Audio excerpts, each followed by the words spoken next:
Welcome everybody to another episode here of V&A Panorama. We missed last week, but here we are again talking about the privatization of space travel and how that seems really weird. It seems like something 50 years ago that they would have finally expected us to be doing, riding on hoverboards Back to the Future. But I think it's crazy because they're funding the Falcon X in cryptocurrency. So does that mean, I don't understand. Does that mean they have to buy? So who are they paying? Who does Falcon X pay? Do you know? Because then they would have to liquidate Doge. They'd have to liquidate the Doge somehow by selling it back and then just paying for all their expenses with Unless they decide to Doge. just keep the Doge. Because True, that's and what then Tesla does with their Bitcoin. But take it on credit and then hold the Doge and let well, the I just think interest it's rise. crazy though, because it was 1969 the last time that any person or anything landed on the moon, and now all of a sudden it's just like we're back at it again. Like here we I, go. I don't think anyone was brave enough to really like think about what we could do up there because it's Yeah. so tough. You can't live there. You can't. It's a big rock basically. So they're like, we don't need to explore it anymore. But with SpaceX and all of their rockets and how efficient they are, why not? You know what I mean? Like, why not? It's already going to go, like, be able to get there, no problem. Might as well. Well, even Elon with going to the Mars is just like, yeah, like there's gonna be a lot of people that die when we take off and go there. So it's not gonna be just rainbows and beautiful. There's gonna be a whole lot of death and destruction in order to get there. But I don't think people realize that there's like no atmosphere really, and it's completely uninhabitable the way it is right now. So if we get there, it's going to have to be straight up no windows in a bunker underground, real dystopian future. But hey, at least you're Mars. that's really, really weird to think about. It's just like we can't. Well, we've discussed this before, but when you look into the future, there's just things that you can't foresee happening that happen. So it's just like I can't imagine how we're gonna get to the Mars, and like I have my doubts too. But there's some unforeseen circumstances that are gonna unfold, and next thing you know, Brandon Steinhauer is gonna have his big family on Mars with his paying with his Dogecoin underground. Well, I guess it's what if they dug and built it underground on Mars? You know? I think they could. What would that do with the atmosphere? Actually, real talk. There is no atmosphere. I Like understand that. That's what I yeah. mean. So if we were just to dig underground and live like a bunch of hobbits, I think we could do it. But even then, like think about having to get resources, like just a big tunnel underground, like that one movie where they all just live in tunnels underground. It'd be like that. Yeah. No sunlight, no nothing, just everyone living in tunnels underground. But the only way that I've seen that we could possibly give an atmosphere to Mars is literally just by nuking the ice caps on it. Just to get the oxygen and hydrogen into the air, just nuke it and But melt it all. how would the bomb react in the atmosphere? Since there is no atmosphere, Yeah. it That's really what I mean. So because it has to split atoms, but it'd be more like instead of a big explosion, it's just like a big fireball of plasma. I watched this this one video. conversation's going unbelievable. I love it. I I Go ahead. watched a video, like Kyrgyzstan is the guy that does it, and he Yeah. talks about nukes in space. Instead of it creating a big fireball, it's just a big, like a smaller ball of plasma that just melts and incinerates everything in its path. Of course, you would watch a YouTube video that would Hey, you. I'm just saying it's really interesting. Like if you're That about is to go to interesting. before you go to bed, you just see it on your recommended, you're like, why not? What does a Yeah, nuke do in space? You know what I yeah. mean? But I mean, we could do that. But if we got to Mars and we started to colonize it, do Imagine you think wars on Mars. do you think they would have to make like a new government just on Mars, or is it first Yeah. come first serve sort of? Well, now that I guess I'm not really. Now these are the specifics that there's like no way to predict it. Almost like Because yeah, then who owns Mars? Like, It'll be like Antarctica. No imagine one like, owns it. yeah, it's like an invasion of Mars, but you're just the first there, so you claim it. Wow, What if that there's is. people already living there or things living there that we don't know about, and they're like, dude, come on, get off our planet. I feel like if there was things living there, it's just the tiniest micro species. Dude, there's gonna be people living underground still. And I was also thinking that imagine if it would they created like artificial like sunlight. So like your body would still have the arrhythmic clock, so you would be okay during the day, and then it dims and gets darker at night. Wouldn't that be crazy? I feel like they actually could, like just with a Oh ton of yeah, solar that's panels. 100% what you would have to do because humans need to be in some kind of arrhythmic routine, or their brain just gets out of whack. Mhm. So you would have to create some kind of schedule like that, or Me and my family are gonna be crazy on Mars once I move there. There's no circadian rhythm to go off of. shout out to Z Millie, by the way. He's a streamer on Twitch. That was that Discord ping was Z Millie. So after you're Wow. done looking at our video, go check out Z Millie. Yes, sir. Yeah, but the thing about the privatization of space is it just seems like mind-boggling. Like, how does somebody even begin to take on something like that? I suppose they work with NASA, so it's kind of still through the government in a way, but I feel like other corporations that have the funds, like Microsoft, if they really wanted to, they could maybe start to dabble in something like that. But no one was ambitious enough before Elon to really do anything like this, to that's really true. start privatizing it, because to them, there's no profit to be made off of that. So There's it's too many so downers too. Like, oh, you can't do that. Are you crazy? Like, but they say that about everything. And with the thing that I find interesting is we don't know our human potential. We don't like we aren't still sure what we're even capable of. So I always find it funny when people doubt such scenarios like this. It's like, yeah, it's probably unlikely in our lifetimes, but if I had to hedge a bet in the next 500 years if we're in Mars, I'd put a lot on it that and we have people that have visited Mars in 200 years, I would say. Probably less than that, honestly. Elon said he could do that in 6 years. But, I don't know about those timelines, but I I think, believe them. you know what I mean? It's I just, believe I think if you look at his history, he used to not have hair. I don't know if anyone remembers seeing those photos of him he not was having really hair. stressed. He Really was super stressed. stressed. Everyone doubted him, and he came out and is one of the most successful people on the planet in such a short amount of time comparatively. Why should we expect anything less moving forward? If he has all the resources now and all the Yeah.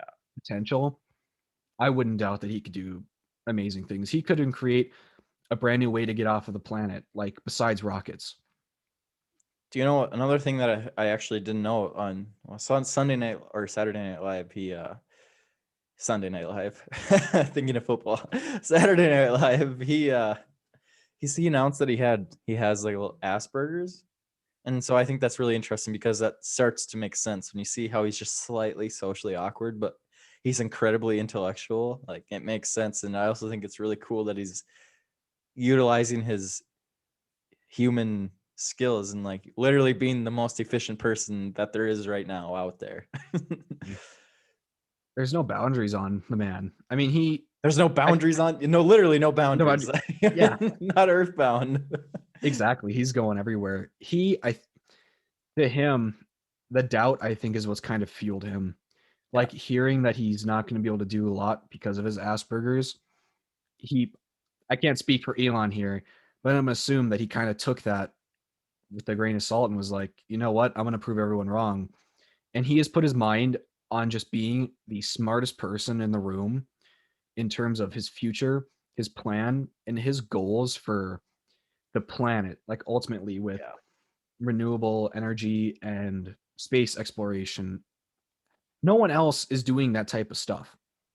I think that's why a lot of people like him too, is because no one else is committing this hard without there being any incentive for him, it would seem like, besides money, but like for him to completely put his faith in projects that are around electric cars and space exploration, no one else has done that in Yeah. terms of, it seems like Bill Gates, he made a software company, but it wasn't to better the earth longevity wise in terms of renewable energy.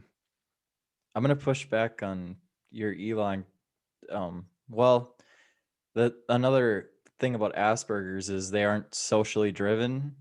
So realistically, like the reason why he's probably able to do these things and not let the all these crazy doubters like is just because he's like so like internally driven that it doesn't matter what anybody else says. Like he's just gonna do it. And so I think that's what's allowed him to be the first person to take that step forward. So actually, like I said, he's utilized like his himself like to the fullest because another thing about him, true story, is he was gonna work for a internet company, and so he showed up and he was too awkward walking around, and he couldn't just didn't like the social interaction. So he created his own internet company that went like really big, and it's like again, that's him being internally driven, just because he's just like, oh, I'll just make my own. Like it's not like he was like, oh, I'll rue the day these people, Yeah. it was more so like, I'm just kind of awkward and I know I can do this. And so I'm going to do it myself, which is okay. That's entrepreneurship. So Mhm. that's why, and again, to go back into the privatization of space though, with him, it's cool. Like he'll do stuff that most people wouldn't have the courage to do. Like selling a flamethrower online. Yeah. Yeah. Like what? He, He he, got uh, he bored. showed up to the Joe Rogan podcast with a flamethrower and was just blowing it in the hallway. And that was the first time he'd been on there. And if anybody's ever watched the episode with him and Joe Rogan, wow, that was really, really awkward for the first Yeah. hour to 30 minutes. And then once the beverages got a couple down, they were good. But you could definitely tell the social awkwardness was there. But you can also see how incredibly intelligent he is. It's just like, are you an alien? Like sometimes people wonder because he's so smart. Like Mhm. it's like, are you even a human? I think part of it too is because he's socially awkward in a lot of ways and he's so smart, his ability to communicate his ideas is just like impossible to the average person. Like Yeah. his grand scheme plans, Joe Rogan couldn't comprehend what he was trying to say. Like he's like, okay, man, cool, and lights a joint and just Yeah, trying to even though take this, it all yeah, in. second one, yeah. He's like, he's not going to understand it because Elon can't communicate with other people that great, and his ideas are so expansive that only someone like him can understand them He's fully. gotten better at that though. He has gotten a lot better at that. So I guess that's what happens when you're one of the most popular people on the planet. I suppose Expecting that's you to true. speak. I suppose that's true, but you got to give him credit though. I mean, he did have to go out of his way to become more socially less awkward, I guess. Because if you look at his first episode on Joe Rogan versus his last one, like, it's just like two different people. Mhm. First of all, the first one he was very stressed. That has to be a lot of stress to do something like that. And I wonder, it's just like there's got to be a lot of pressure because if you're sending people out into space, like there's lives in the line here now. It's like officially big, like serious talk. So I can't imagine the stress that would entail because imagine how guilty you would feel if something did happen, like how horrible that would be because you're most likely sending people out there that have wives and kids. And so it's kind of like, wow, this really is dangerous. And I I mean, respect that these people are willing to go out there and do that. Would you go to Mars as a test run? As one like not the first, but maybe like a couple later after they've sort of started to get it going. I don't know if I'm smart enough to be of use on Mars, if I'm being honest. Like, Like, if there was a vacation home there that I had to go visit, like, yeah, I could see myself going to visit Mars. But like, if I was in the first few groups that went to Mars, they're gonna send straight engineers oh and yeah, biochemists and stuff.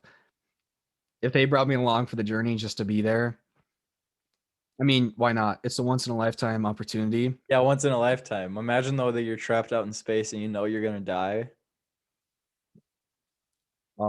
There's a lot worse ways to go out than that.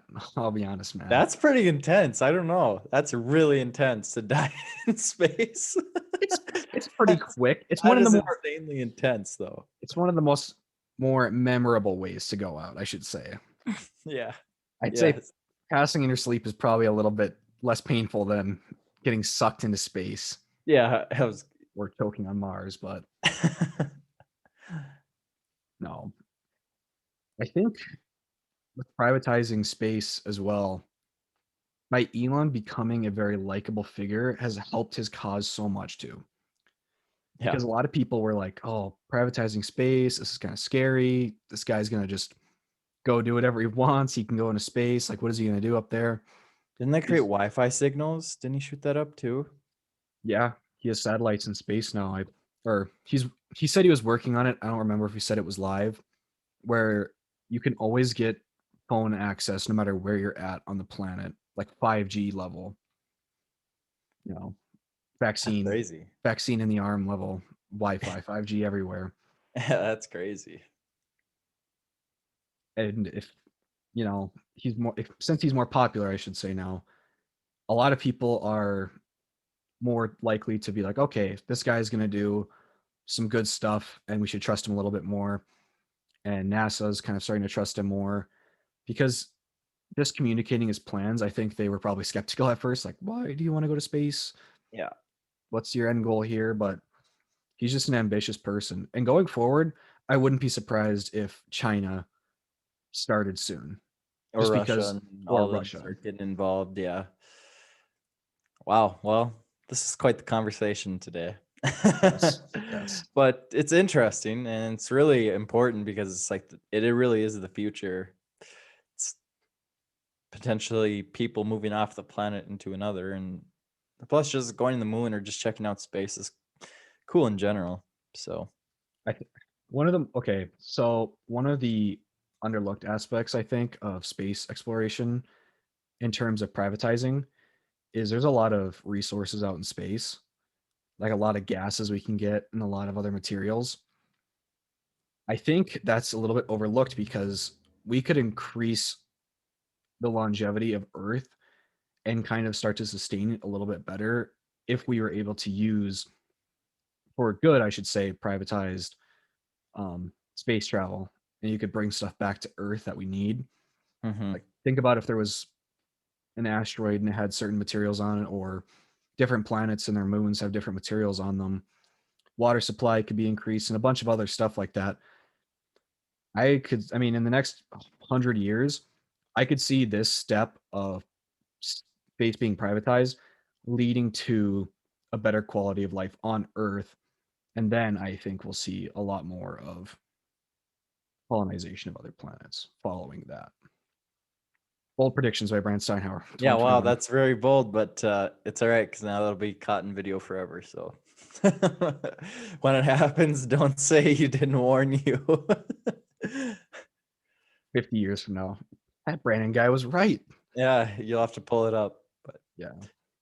all right, well, thanks for tuning in today for another episode. We'll be back again next week, and our trip is gearing up too. We will be in Nicaragua in about a month now. Yes, So sir. it's creeping up and we're excited, and I'm personally excited to be able to follow this trip on the podcast. So Mhm. with that being said, thank you for tuning in. I'm Adam Heupel and this is Brandon Steinhauer. I'm Brand Steinhauer. Be great and be built different.